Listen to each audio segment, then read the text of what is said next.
Thank you. Before I speak about the opportunities and challenges of the future, I would like to set the context by reflecting on the last 15 years and the journey that has brought us to a very positive place that we find ourselves in today. The Independent Commission on Policing for Northern Ireland reported in September 1999, setting in motion a programme of reform that led us directly to where we are today, with the establishment of the PSNI, the creation of the Policing Board, putting oversight and accountability into local hands at a time when policing and justice had yet to be devolved. That was just the beginning of the process. Policing would not change overnight. Northern Ireland was emerging from a period of conflict, and it took time for everyone to adjust to this new reality. Normalisation could only proceed as confidence took hold, and that confidence had to be built.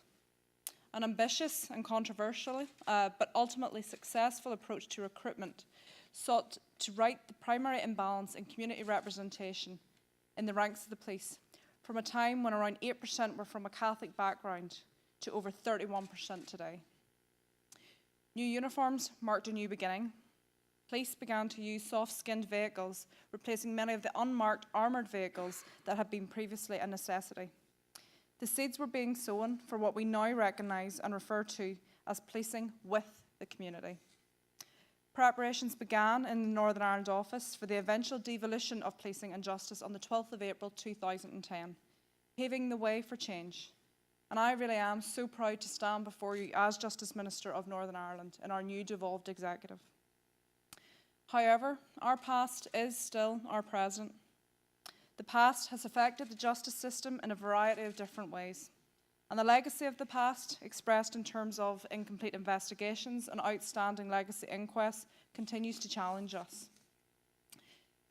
This will only change when we reach political agreement on the new institutions set out in Stormont House Agreement. This agreement provides a new approach to some of the most difficult issues from Northern Ireland's past. It offers a new start and a more positive future, but it does require continued commitment and hard work to ensure that it fulfills that promise. Since becoming Justice Minister, I have met and spoken to many victims. And as a leader in Northern Ireland, I do believe that it's my responsibility, along with others, to resolve issues that allow us to look to the future. And I'm confident that our executive will reach agreement on legacy issues.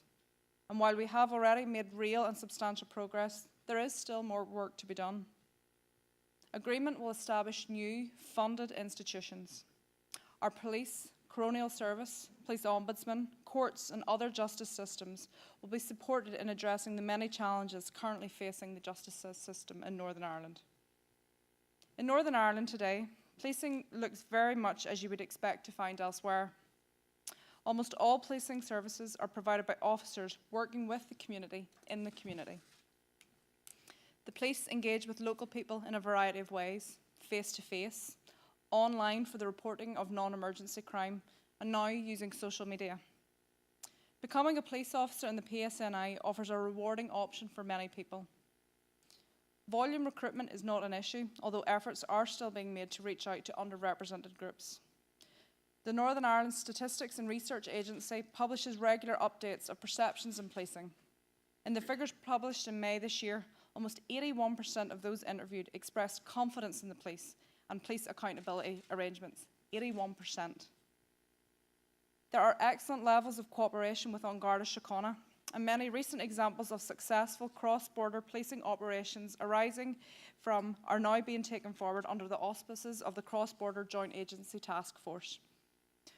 Drawing on the experience accumulated through the years of conflict here, the PSNI shares its expertise in public order, training other services around the world, and it is recognised as being an example of best practice. Policing has been normalised to a large extent, and our policing problems are typically those of other modern police forces around the globe. Nonetheless, a residual level of paramilitarism remains. We continue to live and work in the context of severe threat level in Northern Ireland. And this too often means that the lives of brave and dedicated police and prison officers are put at risk. In Northern Ireland, they are the primary targets of murderous individuals who do not share our vision of a peaceful and inclusive society and who have nothing to contribute to our community. Since becoming Justice Minister, on a daily basis I have regular interaction with the Police Service of Northern Ireland. And I do see the people behind the uniform. And they're incredible people. And I want to pay tribute to the men and women of the Police Service of Northern Ireland, who continue to have significant successes in disrupting and preventing criminal activities.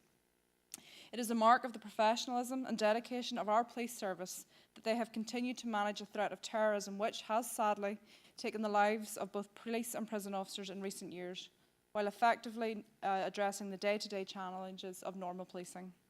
And I am grateful for these tireless efforts, but I recognise that there is no room for complacency. Addressing the threat does remain a key challenge. The Fresh Start Agreement and the work that has stemmed from it is both a significant opportunity and a significant challenge. As with so many issues in justice, it is about the human stories. The people of Northern Ireland have to be at the centre of the work that we do. Stories of victims, vulnerability, controlled communities, harm, and continuing corrosive damage to our society. Since Fresh Start, for the first time we have an approach to tackling head-on the issue of paramilitarism, which is often interwoven with organised crime. The approach that we are taking is collaborative and collective and recognises the multifaceted nature of this threat and the need for the multidimensional approach to tackling it. Tackling paramilitary activity in Northern Ireland is difficult for so many reasons, not least that most paramilitary groups are to varying degrees involved in serious criminal activity in Northern Ireland. In July this year, in response to the Fresh Start commitments and the recommendations of the independent three-person panel in respect of disbanding paramilitary groups, we published an executive action plan tackling paramilitary activity, criminality and organised crime. We need to take a different approach and consider a wide range of other approaches on how we tackleise paramilitarism and organised crime. We must have robust law enforcement for those who continue to break the law, but we also need to support communities in transition and to ensure that we are doing everything we can to prevent vulnerable young people becoming involved in paramilitary activity in the first place. I recognise that our biggest challenge will be ensuring that there are tangible outcomes and change on the ground for the people most effective. We are developing a costed implementation plan for this complex programme of work to achieve the ambitious outcomes that we seek to deliver. We aim to build a society where citizens and communities feel safe and confident, a society in which paramilitarism has no place, a society with a strong and efficient justice system that the public has confidence in, and a society which enables those people previously involved in paramilitarism to move away from those structures and activities that are holding back our society. The Programme for Government will provide the vehicle to take this important work forward. Our new executive brings a fresh approach to developing a programme for government which focuses on improving the lives of the people of Northern Ireland. Outcomes-based accountability is difficult, it's untested in Northern Ireland, and it will challenge us to deliver on outcomes, and our success will be measured at looking at the actual impact that our programmes have on people's lives. The new framework is based on the answers to 4 basic questions. What are the problems we're trying to resolve? How are we seeking to solve them? What impact are our interventions having? And how are they actually changing people's lives? These questions underpin our programme for government and form the basis of my vehicle for delivery within the Department of Justice, which is problem-solving justice. This approach will drive the reforms that I hope to put in place over the next 5 years. Far too many vulnerable people get drawn into the justice system and risk ending up in prison. These members of society, who often present with a range of complex needs, challenge our health and social services, education services, and the welfare system, long before they've even become involved in the justice system. Too frequently, by the time these individuals come into contact with the justice system, any efforts made by family, community, and statutory services have been unsuccessful, and the justice system is left to manage the symptoms of a chaotic lifestyle rather than focusing on the underlying cause. We need to be proactive in our approach and wholeheartedly embrace the challenge of transforming lives, tackling issues upstream before they find themselves within the criminal justice system, when it is often too late. My approach to outcomes-based accountability has been to adopt a problem-solving justice model, which takes a more strategic view and will transform our approach to tackling offending behaviour. Key to this is building a greater understanding of the causes of offending behaviour and working with others across government to help those vulnerable to offending as early as possible. We need to help vulnerable children prevent offending. However, those who do offend, we need to use restorative justice practices where appropriate to guide them onto more positive pathways. One important contribution to our work is our scoping study, examining how we deal with children in or on the fringes of the justice system. And this has just completed its first phase.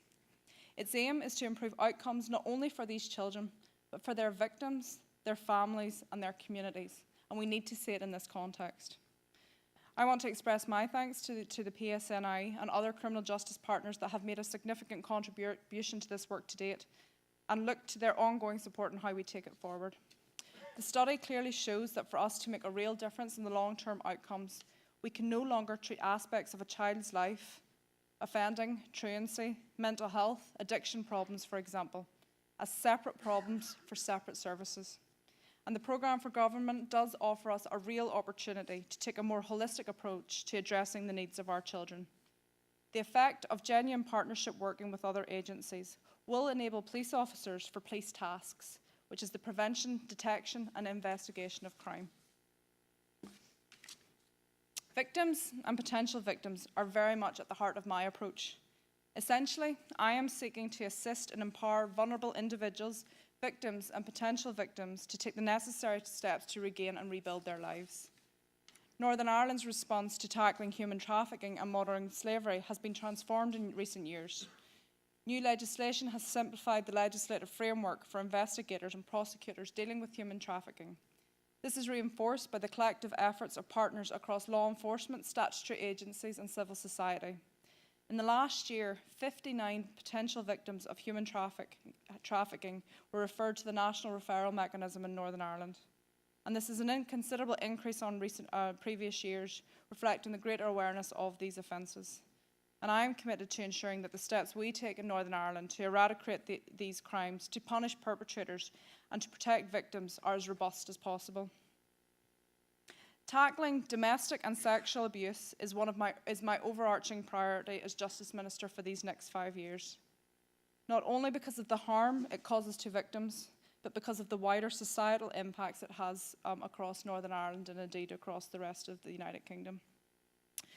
The recorded incidents of both domestic and sexual violence and abuse continue to increase in Northern Ireland, and I believe that this increase demonstrates victims' confidence in the support services available to them as they seek protection and justice through initiatives now in place such as MARAC and the Rowan. It is widely, however, accepted that violence is underreported, and we face the challenge of how to increase victim confidence so that they do report and they are supported.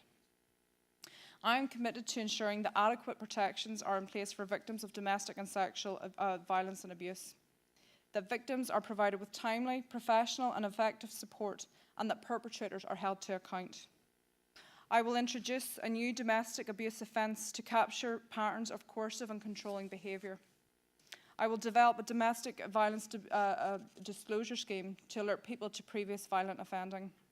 We will implement domestic violence protection orders and notices which will enable the police and the courts to provide immediate protection to victims. And we will strengthen the current special court listing arrangements in Derry, Londonderry, which seeks to improve support services for victims and address the abusive behaviour of perpetrators. I firmly believe that the elimination of this type of abuse begins with prevention, and I am clear that the key challenge we face in Northern Ireland is a change of mindset. We need to raise awareness around the devastating impact of domestic and sexual violence on its victims and their family. We need to educate everyone in society, particularly our children and young people, to what constitutes a healthy relationship. The PSNI have been and will continue to be a key partner in addressing domestic and sexual violence and abuse. Their assistance is vital for ensuring the effective implementation of these priorities, and I look forward to continued working with the PSNI to strengthen criminal justice responses to domestic violence and abuse, and work towards my vision of having a society in Northern Ireland in which domestic and sexual violence is not tolerated in any form, where effective, tailored, preventative and responsive services are provided, where all victims are supported and where perpetrators are held to account. Public services have come under financial pressure in recent years, and my department has had to bear its share of that. But I will continue to work with the Policing Board and the Chief Constable to provide the resources needed to enable the police to keep people safe. The decision of the United Kingdom to withdraw from the European Union also presents us with challenges.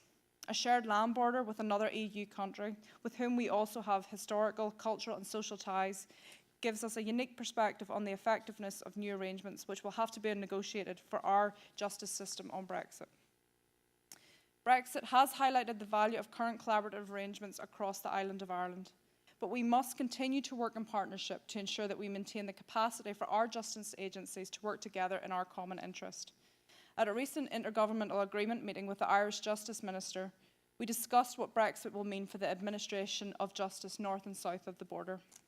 Our mutual reliance on European systems, such as the European arrest warrants and various shared criminal information systems, means that the Northern Ireland Executive must work with the UK Government to preserve existing or develop alternative criminal justice structures. And I know this is of key importance to the Chief Constable. We will also need to consider alternatives to the existing EU mechanisms which allow for the automatic recognition of court orders made in respect of family and civil cases.